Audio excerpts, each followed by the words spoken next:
Warning, this video is intended for adult collectors. It contains plastic collectibles, questionable opinions, and a reviewer who should have retired by now.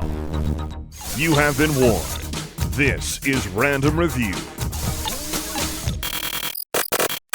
Hello everyone, welcome back to the TJOmega channel. Welcome back to the review stage in Random Review. And today I thought we need to talk about this toy that I have kind of been harping over ever since its debut. And yeah, kind of justified. I will explain that here in a bit. But we are going to be talking about Nexus Prime, or, Heatwave's replacement. So, we know this toy has had a somewhat rocky history of coming into being. The toy itself was originally supposed to be a full combiner before then deciding maybe it's a commander, maybe it's a leader that splits into two vehicles like a Duocon. Before they finally just had to make him a Voyager because that was really the only slot left within the toy line. So they worked with what they had, and the end result is... well, we're going to talk about that now, aren't we? So, in vehicle mode, Nexus Prime is... I don't know, like an old 80s arcade spaceship. I don't know, like a jet from Tron. I don't know. He's a box with wings. That's what he is. He's a box with wings. He transforms like a blaster or Soundwave toy, and then he just has a few extra bits to designate that, yes, he is some kind of spaceship of some sort. Now, he suffers from what I call the pretender problem, wherein, like, if I remove these completely removable parts, because these do count as his weapon accessories, defining his vehicle becomes very, very difficult. I can imagine this as obviously a plane or jet, but also potentially a submarine. I could also even imagine a tank out of this, depending on what parts were plugged in at the time. Yeah, I don't like alt modes that rely on losable accessories to really define exactly how they look and like what their vehicle actually is supposed to be. Which does make this just a little bit more annoying. But color-wise, yeah, if we talk into the colors, bright blue, bright red. In person, not quite as bright as the photos would have you believe. Like, it's a little bit richer than that, but it's still very much like a very intense blue, a very intense red, and it's frankly out of place. I should have thought to bring some of the primes in, but like all the primes have more of this ancient style detailing, like wires, gears, like they look a little bit more like primitive or ornate almost, and like, depending on which one you're looking at. And they all have these subdued colors. All of them look faded in a way, or they're darker hues. This guy stands out like a sore thumb. I mean, he just does. The red and the blues are just way too bright. That's just my opinion, though. So, there's that. The Enigma of Combinations is kind of hanging out underneath the nose cone. So you can take that off whenever you so choose. Also, obvious combiner head is obvious. I don't know why there's a bullseye on the back of his head. That seems like a bad sign. But that said, it is what it had to be. So they were rushed on time. This thing has to become a combiner torso, so they just made the vehicle mode pretty simplistic. So not a whole lot else to talk about. Let's get him transformed and see just, what else we can salvage out of this. So we're going to take off the wings again, and I'm going to separate these parts like so. They're going to become the feet of the robot. And I'm going to leave them like that for just a bit. These panels are going to fold up out of the jet like that. Get out of the way. These, I'm also going to need this cockpit to vacate the premises. Oh wait, hang on. We got to unclip a few things first. Yes. Let's remember order of operation here. That would be great for me to do. So, I basically just opened up the box, but yeah, you can see, like, it's not really hiding anything of how this works. So I'll rotate the hips 180 degrees vertically in order to get these into their correct position. Rotate the waist around so the legs are facing forward. These panels are going to unclip and fold. Yes, I cut my thumb. I decided not to make you stare at an open wound this entire video. You're welcome. All right, double hinge the panels over, flop the feet into the correct spot. From here, I'm going to get this all the way open so I can flip the head out. And then just squeeze the backpack together. And then this is just going to all double hinge down into the torso. Yes, give the backpack a lift so I can get those tabs to close in right there. And then just rotate the arms around, and that's going to be your robot mode. I mean, transformation-wise, like, it's okay. I mean, there's no real, like, surprises or tricks to it. It's not all that complicated. Of course, not a whole lot in this toy is complicated. You're left with a... So, there are aspects of this toy that do look better in person. Like I said, the colors are a little bit darker than what what the photos I showed you originally had. So, you know, like, yeah, like, that part's a little bit better. The robot mode is not helped in person. It is just kind of bland, generic looking. He looks like a background filler from, like, the Unicron trilogy.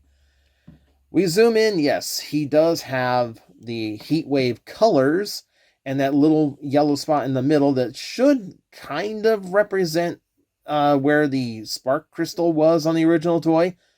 And that's about the only homage you get to the original core of Nexus Prime.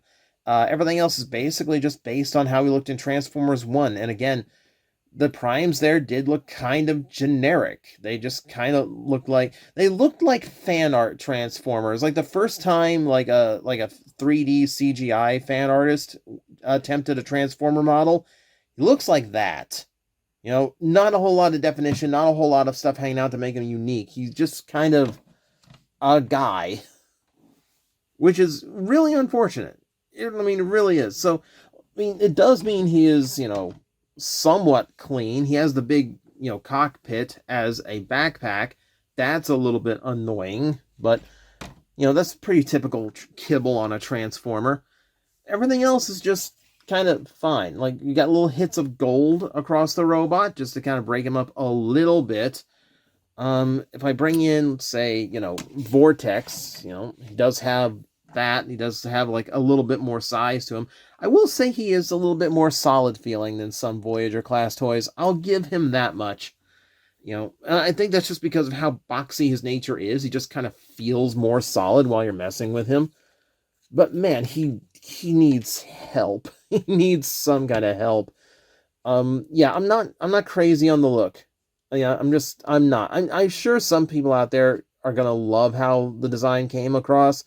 For me, it's just, I don't know. Like, I need some more definition. I need something to kind of make him stand out in the crowd. And it's for a demigod of Transformers, it ain't there for me. Ball joint in the head means full up and down, as well as 360-degree rotation.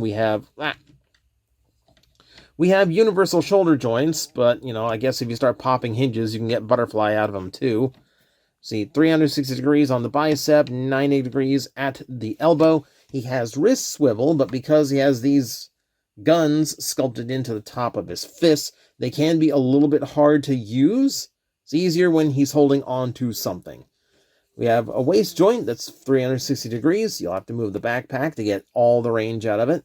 Universal hips that work really, really well. The thigh rotations, 360. 90-degree knee, and then the ankle tilt. So all the articulation we expect on a modern Transformer, present and accounted for. So, if we want to give him his accessories back, I mean, the easy thing is just put them in his hands and fold the wings down. So he has these, like, kind of wing gun things. You know, and that's a little bit unique. I mean, it's certainly a look. It is certainly a look. I kind of prefer, however, to use the 5mm pegs that are on the backpack over here. So there's a couple things we can do this, just kind of depending on my mood. The easiest is to seeker him, which is to give him wings on his back. And that does give him a little bit more of an interesting profile, an interesting silhouette, but I don't know, it's a little bit typical, but it does help a little bit. If you want to go a little bit more intense, then we can flip them around. And then, depending on your preference, you either like fold the wings down like that, or you fold them up like that. Either way, you got over-the-shoulder guns. And I do like me some over-the-shoulder guns, so I'm not going to lie. So generally, this would be the preference. You know, again, I think this also avoids, once again, the pretender look of I'm holding parts of my vehicle as my guns. But that's mostly the robot in and of himself. Like, yeah, like, yes, there's sculpted detail, but none of it, like, really seems to match the rest of the primes. He's just, again, he's kind of flat. A little bit, just like, the legs have a little bit to him. Like, you have there's a little bit of hope, but I don't know. Like, again, he just kind of falls flat for me. But that said, we do have to get him into the torso mode now, don't we? All right, so since we have another mode on him, I'm going to go a little bit longer on this review.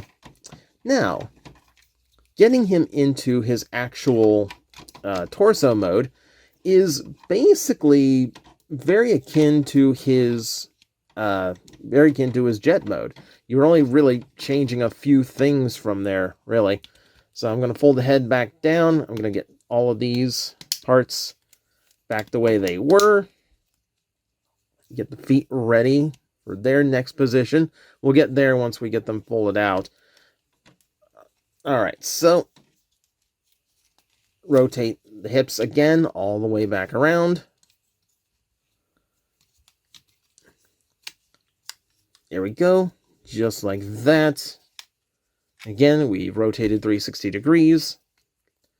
Then the hips, I'm going to come up like that.